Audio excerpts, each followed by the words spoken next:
Ya, Assalamualaikum warahmatullahi wabarakatuh. Selamat pagi teman-teman semua. Semoga dalam keadaan sehat dan dalam lindungan Allah Subhanahu wa taala ya. Oke, sebelumnya mungkin perkenalkan, nama saya Ahmad Latif Nur Rahman, biasa dipanggil Latif. Ya, jadi sini saya sebagai mahasiswa S2 Psikologi di Universitas Islam Indonesia Yogyakarta dan saat ini sedang menjalankan atau terjun ke dalam dunia usaha terutama di bidang kuliner. Saat ini saya sedang mengembangkan dua usaha saya. Yang pertama yaitu kebab house ya, yang gambarnya ada di sini ya, ini gambarnya kebab house ini. Dan saat ini kebab house sudah memiliki 9 outlet yang ada di Yogyakarta atau tersebar di seluruh DIY. Kemudian yang kedua juga saat ini saya sedang melakukan usaha satu lagi yaitu pecel lele Barokah 57. Saat ini sedang baru memiliki satu outlet yang ada di Jalan Kaliorang K14 seperti itu. Mungkin yang penasaran bisa cari-cari di internet, mungkin dicari di Google Kebab House Jogja. Nanti banyak keterangan dan artikel-artikel yang membahas hal tersebut. Seperti itu kok. Saya malah jadi promosi ya. Oke deh, lanjut. Mungkin sekian untuk perkenalannya. Jadi kalau mau yang mengenal lebih dekat atau mau nanya-nanya terkait dengan usaha, kuliah atau dan lain sebagainya, bisa menghubungi saya via DM Instagram di @alatifn ya, @alatifn, atau bisa menghubungi saya juga di nomor WhatsApp 0813 1353 2896 seperti itu. Oke deh, lanjut ya. Oke, mungkin ini sudah kesempatan yang ketiga atau 3 kali saya mengisi kegiatan di SMA 1 Karangmojo. Jadi mungkin beberapa kalian juga udah pernah lihat saya atau mungkin pernah mengikuti kegiatan atau materi yang saya sampaikan seperti itu. Nah, pada kesempatan kali ini saya akan menyampaikan materi terkait dengan ini. Oke, salah arah. Ini. Peluang usaha di masa pandemi COVID-19. Oke. Ya, sebagaimana kita tahu nih, pandemi COVID-19 ini sudah ada di Indonesia lebih dari 1 tahun ya.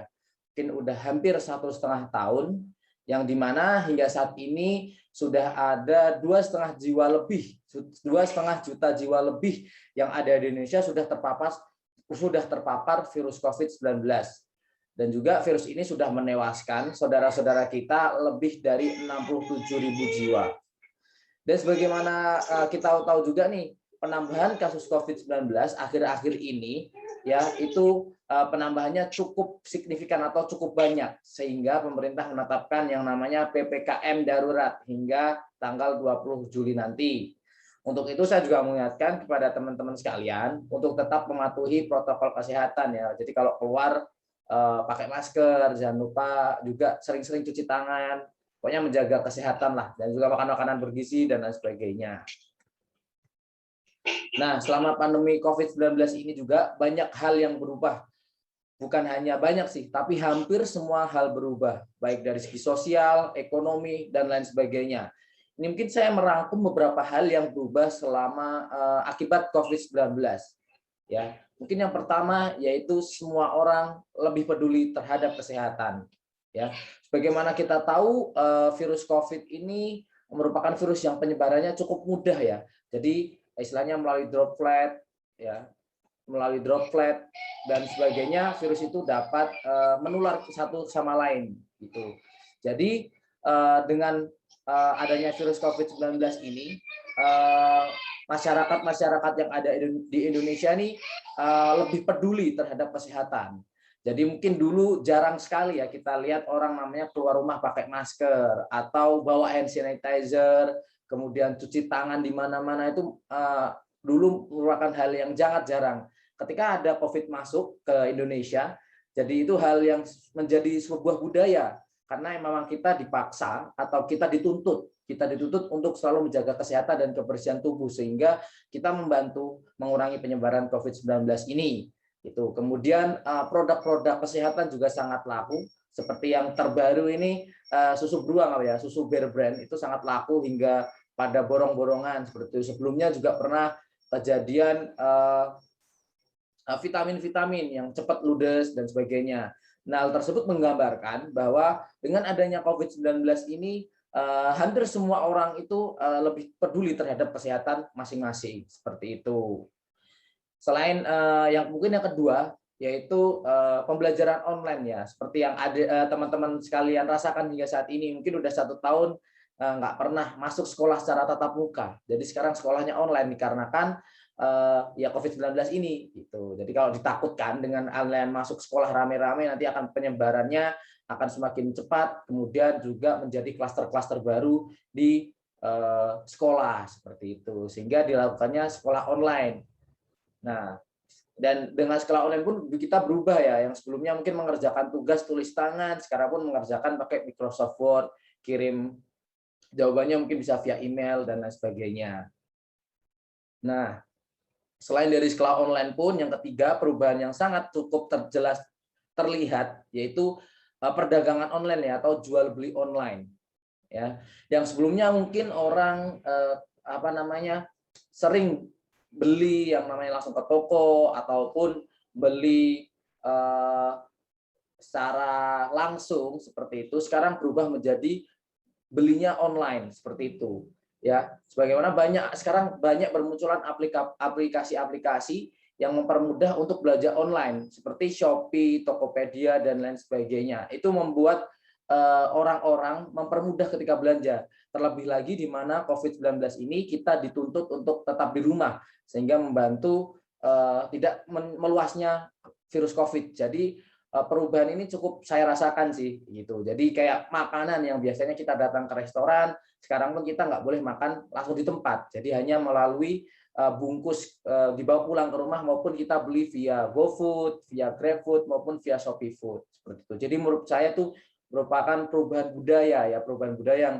awalnya adalah melalui beli langsung, sekarang udah mulai beli via online seperti itu. Nah, selanjutnya yaitu terkait dengan dampak negatif ya. Dampak negatif dari COVID sendiri cukup terasa. Maksudnya dari berbagai sektor semua pun terdampak ya, baik dari segi ekonomi, baik dari segi pendidikan dan sebagainya, mungkin cukup terdampak. Nah, dampak negatif yang yang cukup terasa yaitu adalah sektor wira swasta atau di sektor-sektor usaha. Jadi di sektor-sektor usaha ini banyak mengalami perubahan-perubahan sehingga usaha-usaha tersebut mengalami penurunan omset yang sangat signifikan. Mungkin kalau yang terasa di Gunung Kidul nih, mungkin dari sektor wisata ya, usaha-usaha wisata yang dulu awalnya mungkin setiap Sabtu Minggu tuh udah berapa ribu bis yang masuk ke pantai ya kan, dikarenakan adanya pembatasan dan adanya PPKM ataupun yang sebelumnya PSBB, sehingga pendapatan di sektor wisata ini cukup menurun. Terlebih lagi di sektor-sektor seperti penjualan makanan, penjualan pakaian itu juga cukup terdampak. Untuk pengalaman saya sendiri sih di usaha saya juga cukup terdampak ya. Jadi setelah adanya pandemi ini dengan perubahan-perubahan yang sudah saya sebutkan tadi, cukup terdampak sehingga penurunan omsetnya itu lebih dari 50% gitu. Dan banyak juga usaha-usaha yang akhirnya bangkrut karena tidak kurang dapat survive, kurang bisa bertahan karena omset yang terus-terusan menurun. Bahkan udah 1,5 tahun nih omset belum stabil atau belum sesuai dengan target, kemudian tidak adanya cadangan uang dan lain sebagainya, sehingga mengakibatkan usaha-usaha tersebut bangkrut seperti itu. Selanjutnya, yaitu di balik dampak negatif COVID-19 tadi, ternyata terdapat peluang-peluang besar nih yang dapat dimanfaatkan oleh orang-orang yang kreatif sehingga dapat bertahan di era pandemi COVID-19 ini. Ya, mungkin saat ini saya akan sedikit membahas terkait dengan salah satu usaha yang menurut saya cukup jeli dalam melihat sebuah peluang seperti itu. Jadi banyak perubahan-perubahan yang istilahnya terjadi tadi, sehingga banyak juga sebenarnya peluang-peluang yang dapat kita manfaatkan seperti itu. Nah, menurut saya yang cukup menjamur nih usaha-usaha yang istilahnya cukup cuan di selama pandemi ini, saya membahas salah satunya namanya Dedi Super Clean ya. Jadi awalnya Dedi Super Clean ini adalah layanan pembersih debu di rumah seperti itu. Jadi istilahnya bersih-bersih rumah, jasa bersih-bersih rumah seperti itu. Kemudian dengan datangnya COVID ini usaha tersebut jadi kurang diminati karena orang kan takut kan, istilahnya wah orang ini masuk mau bersih-bersih rumahku, tapi kan siapa tahu dia COVID, jadi orang malah jadi takut untuk dibersihin. Akhirnya kan bersih-bersih diri karena juga pada WFH jadi banyak waktu luang untuk bersih-bersih. Akhirnya Dedi Super Clean ini itu omsetnya turun seperti itu. Namun ternyata CEO-nya, CEO Dedi Super Clean ini mempunyai ide. Dia melihat peluang bahwa orang-orang ini menjadi lebih peduli akan kebersihan, terutama di kebersihan rumah dari virus-virus atau dari bakteri-bakteri seperti itu, sehingga dia membuat yang namanya jasa disinfektan COVID-19 begitu. Dan tanpa diduga juga ternyata usaha ini cukup menjamur seperti itu atau cukup menjanjikan karena nggak banyak orang yang meminati jasa tersebut gitu, karena nggak semua orang mempunyai alat untuk penyemprotan disinfektan tersebut gitu. Ternyata dengan inovasi yang melakukan perubahan dari yang awalnya usaha jasa layanan jasa pembersih debu di rumah-rumah, sekarang menjadi jasa penyemprotan disinfektan seperti itu, sehingga dia dapat survive akibat melihat peluang itu tadi, karena ada orang-orang lebih peduli terhadap kebersihan dan kesehatan seperti itu. Nah, selain usaha disinfektan sendiri, banyak juga sih sebetulnya peluang-peluang yang masih dapat kita manfaatkan gitu. Jadi nggak cuma jasa disinfektan, masih banyak peluang-peluang yang bisa kita manfaatkan untuk tetap bertahan ataupun kita memanfaatkanlah peluang ini, yaitu adanya COVID ini gitu. Nah, bagaimana cara melihat peluang-peluang tersebut sih? Nah, saya di sini akan sedikit memberikan tips gitu terkait dengan bagaimana sih melihat peluang usaha di era pandemi COVID-19 ini seperti itu. Nah, yang pertama tuh kalian harus cari nih yang namanya yang pertama ya, informasi terhadap daya beli konsumen gitu ya. Jadi kalian harus survei nih dengan berita-berita atau harus selalu update terkait dengan info-info yang ada seperti itu. Dan kalian harus bisa dari info-info tersebut kalian olah nih. Jadi oh ternyata orang-orang kalau ada ini tuh akan minat membeli hal seperti ini gitu. Oh, jadi orang-orang kalau misalkan kayak gini ternyata akan penjualan barang ini akan naik. Nah, kalian harus jeli dalam melihat-lihat peluang tersebut seperti itu. Jadi cara gampangnya sih barang apa sih atau jasa apa sih yang laku di tengah pandemi ini gitu. Jadi nah kalian bisa tahu barang itu laku di tengah pandemi ini tuh apa ya dari kalian baca informasi, baca koran atau baca berita yang yang update lah seperti itu. Kemudian trik yang kedua, informasi mengenai produk atau jasa tersebut gitu. Istilahnya cara gampangnya bagaimana sih produk tersebut disalurkan kalau bentuk jasa atau dibuat dalam kalau untuk bentuk produk seperti itu. Jadi apakah kita mampu membuatnya ataukah kita memikirkan bagaimana operasional berjalannya usaha tersebut. Jadi selain kita kalau lihat peluang tapi ternyata nggak bisa dilaksanakan kan percuma juga. Jadi kita harus melihat bagaimana peluang tersebut dapat dilakukan, apakah mampu atau tidak, seperti itu. Kemudian yang ketiga, informasi mengenai seluk-beluk pemasaran produk atau jasa. Jadi selain kita melihat adanya peluang dan kita bisa buat produknya atau tidak, kita juga harus memikirkan atau kita harus mencari informasi mengenai bagaimana produk jasa itu dipasarkan atau dipromosikan. Istilahnya kita melihat nih target pasar kita tuh siapa sih gitu. Apakah memang misalkan mungkin kalau jasa disinfektan nggak akan laku di anak-anak, kita menawarkan anak-anak sekolah, kita menawarkan remaja-remaja mungkin akan kurang berminat karena kan kita belum punya rumah sendiri gitu. Jadi mungkin kita menawarkannya mungkin ke orang-orang tua yang istilahnya oh ini udah punya rumah nih, oh rumahku pengen dibersihin kan. Nah, itu jadi kita harus memikirkan sebetulnya siapa sih yang akan calon pelanggan atau calon customer kita terhadap produk atau jasa kita gitu. Jadi kita selain dari memikirkan target pasarnya, kita pun harus memikirkan gimana cara memasarkan ke target tersebut. Nah, mungkin bisa penyesuaian dari desain, penyesuaian dari bahasa, cara promosi dan sebagainya. Di mana kan mesti penggunaan bahasa untuk orang tua dan anak muda pun beda seperti itu. Jadi kita ada 3 tips bagaimana sih melihat peluang untuk mencari peluang usaha di era pandemi COVID-19 ini. Yang pertama tadi saya ulang lagi ya, informasi terhadap minat dan daya beli konsumen. Yang kedua, informasi mengenai produk dan jasa. Kemudian yang ketiga, informasi mengenai seluk-beluk pemasaran produk atau jasa. Seperti itu.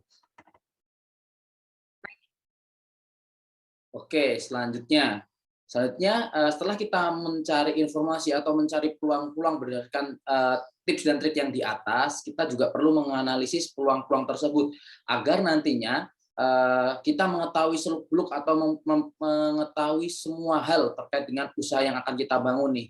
Nah, kita di sini saya akan contohkan menggunakan analisis SWOT. Itu. Jadi analisis SWOT ini terdiri dari 4 faktor ya. Terdiri dari 4 faktor. Yang pertama itu strength atau kekuatan. Kemudian yang ketiga itu weakness atau kelemahan.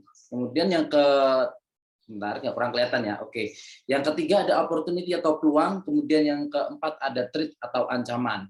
Jadi untuk kekuatan sendiri, ya analisis terhadap unsur kekuatan yang dimiliki oleh usaha kita. Misalnya nih menganalisis tentang kelebihan apa saja yang dimiliki oleh calon usaha kita. Bisa dari segi teknologi atau kualitas hasil produksi, lokasi strategis atau unsur kekuatan lainnya yang menekankan keunggulan akan usaha yang akan kita bangun. Seperti itu. Kemudian yang kedua yaitu kelemahan atau weakness, yaitu selain kita harus mengetahui kekuatan dari usaha kita, kita harus juga mengetahui kelemahan yang dimiliki oleh calon usaha yang akan kita bangun. Untuk mengetahui kelemahan yang usaha yang akan kita bangun, bisa dengan melakukan perbandingan nih dengan pesaing atau usaha-usaha yang mirip seperti itu. Kemudian yang ketiga ada opportunity atau peluang.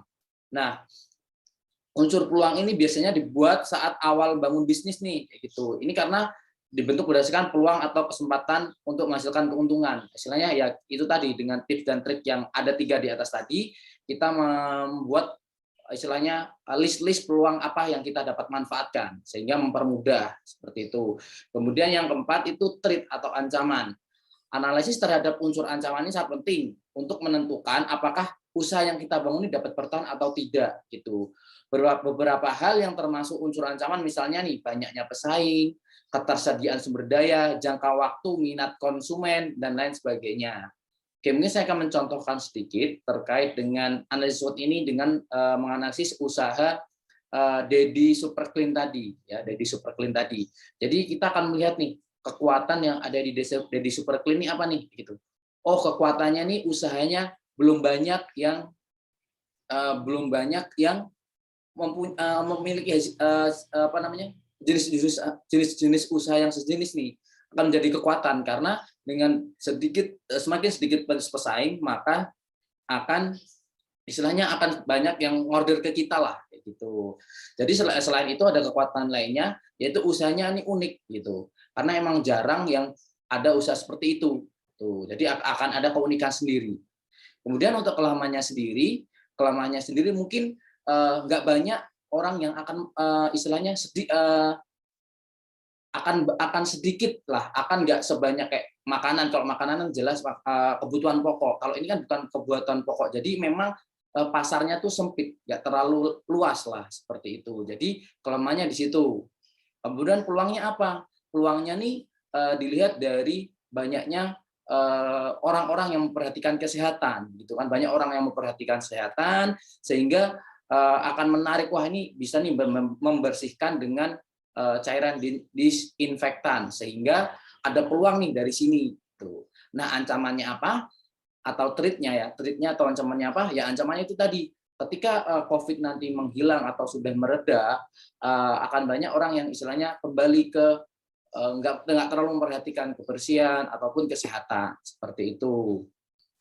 Nah, dengan menganalisis seperti itu, ada beberapa manfaat yang bisa kita dapatkan sehingga kita bisa menjadi lebih memahami kekuatan dan memberikan rekomendasi untuk meningkatkannya. gitu. Jadi kita tahu kekuatannya, nah kita harus tingkatkan kekuatan dari usaha yang akan kita bangun ini. Kemudian kita juga bisa melihat dari suatu peluang dan mempertahankan peluang tersebut. Kemudian yang ketiga, manfaatnya itu untuk mengetahui kelemahan serta mencari solusi untuk mengurangi kelemahan tersebut. Kemudian yang keempat, untuk mengetahui potensi ancaman nih, sehingga mencari solusi untuk menghindari ancaman tersebut. Gitu. Jadi ada empat manfaat penggunaan analysis SWOT ini untuk melihat peluang. Yang pertama, menjadi lebih memahami kekuatannya dan memberikan rekomendasi untuk meningkatkan kekuatan tersebut. Kemudian yang kedua, melihat suatu peluang, kemudian mempertahankan peluang tersebut. Kemudian yang ketiga itu untuk mengetahui kelemahan, sehingga kita bisa mencari solusi nih untuk mengurangi kelemahan tersebut. Kemudian yang keempat, mengetahui potensi ancaman, sehingga mencari solusi untuk menghindari ancaman tersebut. Nah, itu tersebut hal-hal tersebut adalah manfaat dari analisis SWOT tersebut. Jadi istilahnya stepnya, yang pertama itu kita mencari peluang, kemudian menganalisisnya dengan SWOT. Dan selanjutnya yaitu yang jelas, yaitu build your own business. Itu istilahnya kita melangkah untuk nge-build peluang tersebut menjadi realita seperti itu. Jadi jangan cuma sampai di titik kita melihat peluang, kita menganalisisnya terus berhenti di situ. Kita harus kita kalau mempunyai minat di bidang usaha, kita membuat usaha, kemudian survive, kemudian melakukan ekspansi seperti itu. Nah, mungkin cukup sekian penjelasan dari saya. Mungkin nanti ada yang belum jelas atau ada hal yang ditanyakan, bisa kontak saya melalui Instagram, melalui DM ya di @alatifn, atau nanti bisa menghubungi saya via WhatsApp di 0813 1353 2896. Kemudian setelah ini saya akan memberikan tugas terkait dengan materi yang saya sampaikan tadi. Jadi tugasnya adalah membuat rancangan bisnis, ya. Tugasnya membuat rancangan bisnis di era pandemi ini. Oke. Nah, rancangan bisnisnya nanti kalian bebas sih gitu. Jadi nanti ini tugas individu, kemudian dikerjakan di Microsoft Word, kemudian nanti bisa dikumpulkan ke saya, bisa melalui WhatsApp ataupun via email gitu ya. Kalau WhatsApp di nomor yang tadi, kalau email bisa dikumpulkan di latifahmad20@gmail.com ya. Saya ulangi lagi, latifahmad20@gmail.com. Seperti itu. Latifnya Latif biasa, LATIFAHMAD20@gmail.com.